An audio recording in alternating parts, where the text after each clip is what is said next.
tumbar estos dos literales del acto legislativo? No, la Corte consideró que esos dos literales resultaban incompatibles con el principio de separación de poderes en la medida en que establecen unas restricciones y limitaciones a la capacidad deliberativa y decisoria del Congreso de la República que resultan incompatibles con eso, el principio de separación de los poderes. Acá hubo sustitución de Constitución, ¿se aplica el juicio? O sea, es en aplicación del juicio de sustitución de Constitución, sí. Doctor, ¿qué va a pasar con los, digamos, proyectos o normas que ya pasaron por el Congreso vía Fast Track, ya que se tumban unos aparte del acto legislativo que es el soporte legal?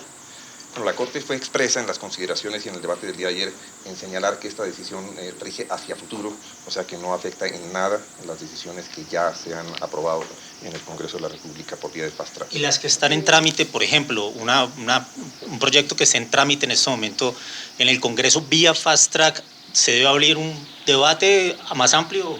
La idea es que hacia adelante sí debe haber ese espacio mayor de deliberación y de decisión para los miembros del Congreso. Yo lo que quiero destacar es que el presidente de la República suscribió un compromiso, un acuerdo de paz con las FARC y el Congreso de la República aprobó una reforma constitucional que establece un procedimiento especial orientado a la implementación de ese acuerdo. Eso se mantiene y yo creo que el Congreso de la República ha mostrado su compromiso con el proceso de paz en distintas instancias y la idea es que lo que ahora se abra es un espacio mayor de deliberación orientado a buscar mayores consensos en las decisiones sobre estos temas que atañen a reformas en muchos casos estructurales del ordenamiento jurídico. Para darle precisión, significa que el mismo tiempo expedito que tenía el mecanismo Fast Track se sigue cumpliendo, solo tienen que haber espacios de deliberación.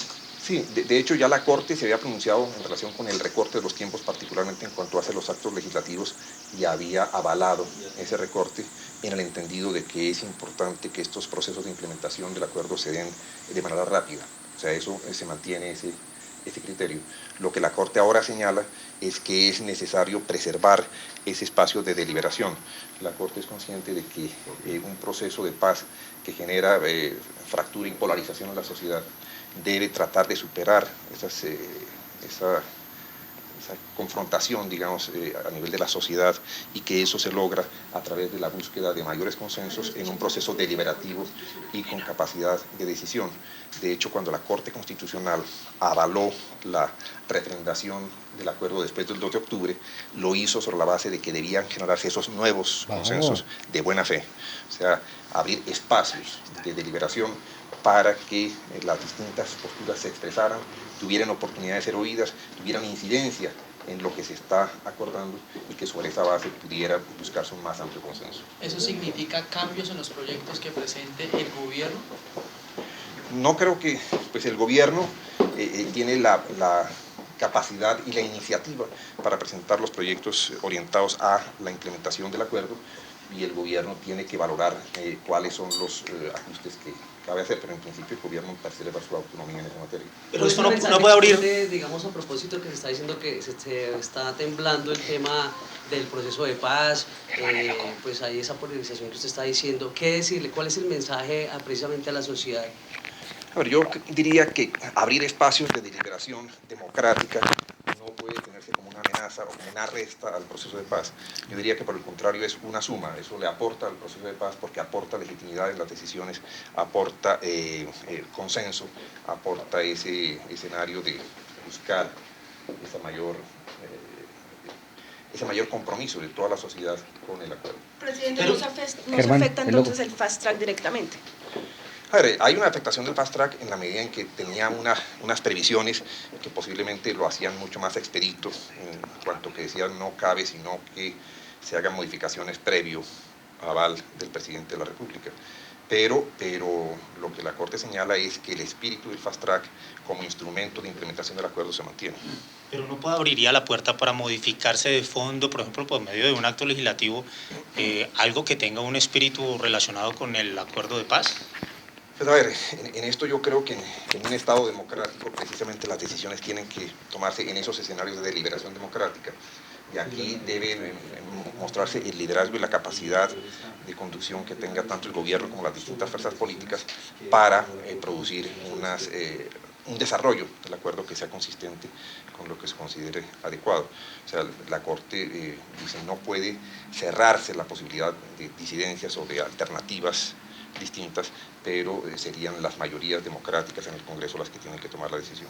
Lo cierto, magistrado, es que se deben garantizar, digamos, la deliberación que debe tener el Congreso de la República frente a los temas de la implementación de los acuerdos. Ese es básicamente el sentido de la decisión de la Corte.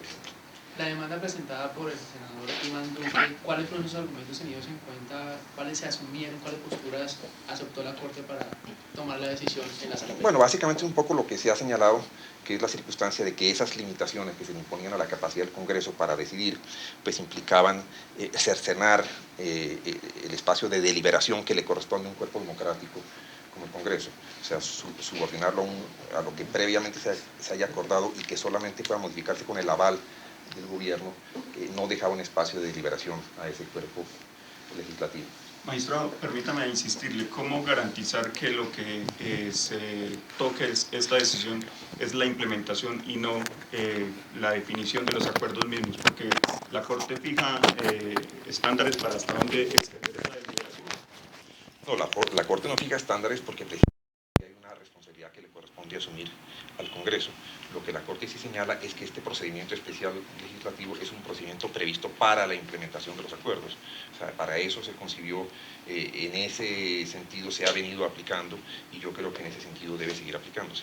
Magistrado, ¿sigue la facultad del gobierno para presentarse? ¿Él es el único que presenta proyectos o también lo pueden hacer senadores por de la oposición? No, ¿O son los únicos, el gobierno es el único que puede presentar proyectos? Esa iniciativa del presidente no se afectó en esta decisión. Magistrado, ¿esta decisión empieza a regir a partir de este momento? Sí. Desde el momento, desde este momento. Magistrado, y aparte del Congreso, ¿qué otra entidad podría hacer modificaciones a los proyectos? No.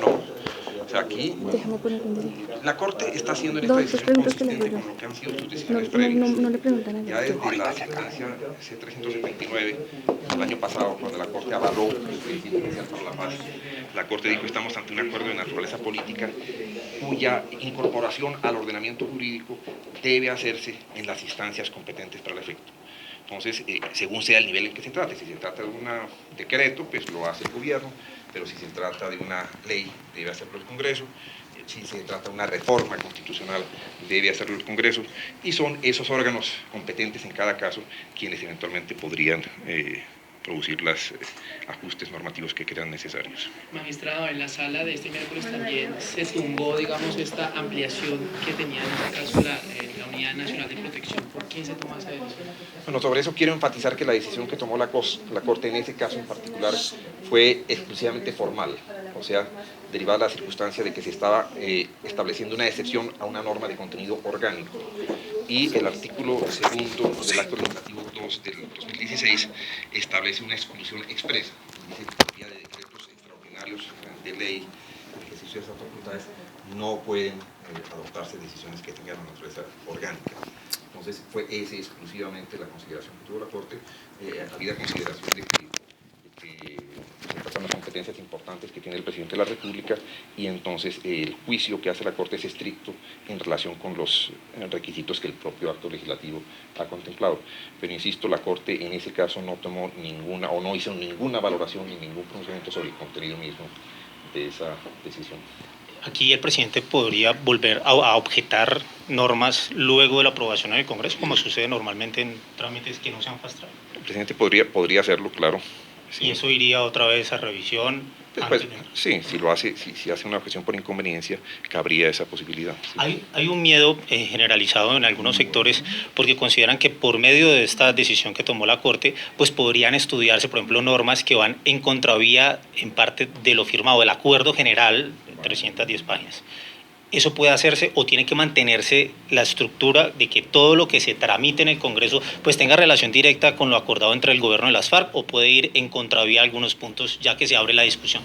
A ver, definitivamente el juicio de conexidad se mantiene, o sea, por esta vía extraordinaria solamente puede tramitarse aquello que vaya orientado a la implementación del acuerdo. Pero lo que sí señala la Corte es que ahí sí hay un espacio de deliberación y de discusión del Congreso, o sea, que no puede entenderse que el desarrollo o la implementación del acuerdo tiene una dimensión, una sola dimensión, una concepción unilateral, sino que en ese entendimiento y en esos desarrollos normativos que se hagan, también de tener un espacio para la voz del Congreso. Yo insisto en una pregunta, si hay por ejemplo un proyecto de ley que esté tramitándose por ejemplo en primero o segundo debate, con esta decisión que se conoce hoy, ¿se debe iniciar de nuevo el trámite ya que hay un vicio generalizado? No, yo pensaría que no, porque como digo y repito, esta decisión es a futuro, luego todo lo que ya se haya cumplido está intangible, digamos, por este concepto, no se ve afectada por esta decisión. Listo. Muchas gracias.